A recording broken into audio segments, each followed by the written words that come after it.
السلام علیکم ورحمۃ اللہ وبرکاتہ۔ محترم ناظرین، ہمارے یوٹیوب چینل تعلیمی مشن میں آپ کا خیر مقدم ہے۔ امید ہے کہ آپ حضرات بخیر و عافیت ہوں گے۔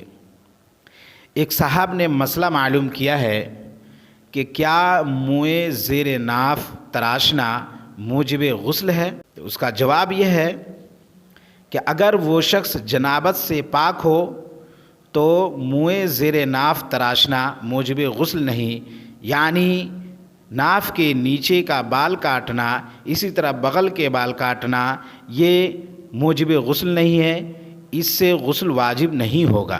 البتہ وہ شخص غسل کر لے تو کوئی حرج کی بات نہیں، لیکن محبوب اور پسندیدہ عمل یہ ہے کہ وہ غسل کر لے تاکہ بدن کی صاف صفائی خوب اچھی طرح سے ہو جائے، اس لیے کہ غسل کرنے سے بدن کی پاکیزگی ہوتی ہے اور آدمی کا ذہن فریش ہو جاتا ہے، ذہن ہلکا ہو جاتا ہے، اپنے اندر تر و تازگی محسوس کرتا ہے۔ اس لیے بہتر یہ ہے کہ وہ شخص نہا لے، لیکن اگر وہ شخص جنابت کی حالت میں ہے تو اس پر غسل کرنا واجب ہے فقط۔